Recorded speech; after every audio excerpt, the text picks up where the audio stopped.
L'info écho avec Capital.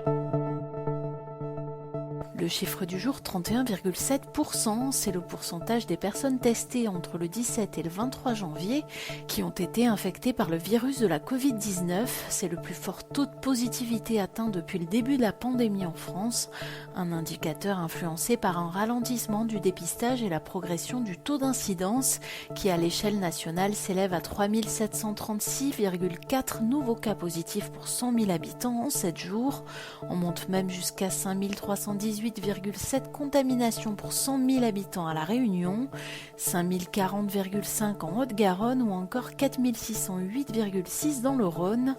Le gouvernement maintient pour autant l'allègement des restrictions. À compter du 2 février, le port du masque en extérieur ne sera plus obligatoire et le télétravail sera recommandé mais pas imposé. Le coup de gueule du jour est poussé par les souscripteurs de crédit immobilier.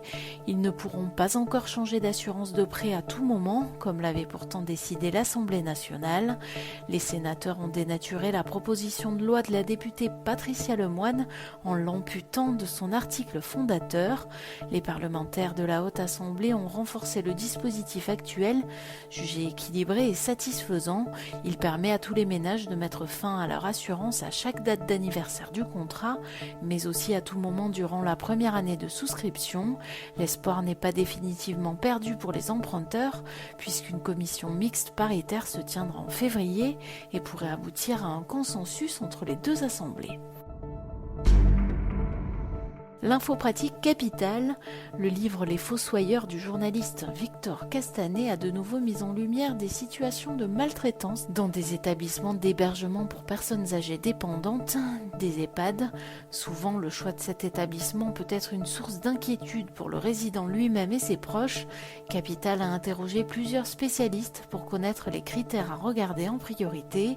Pour vous orienter au mieux, soyez attentifs à la localisation, aux coûts mais aussi aux activités proposées. N'hésitez pas à demander plusieurs visites de l'établissement et à poser des questions au personnel que vous pourrez croiser dans les couloirs. Et on termine avec l'annonce de l'Elysée concernant le vaccin Novavax.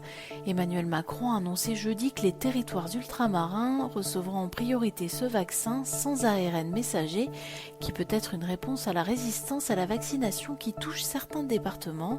Le président de la République a souhaité s'entretenir en visioconférence avec des élus des départements et collectivités d'outre-mer, actuellement en état d'urgence sanitaire, en présence des ministres des Outre-mer Sébastien Lecornu et de la Santé Olivier Véran. C'était l'Info écho avec Capital.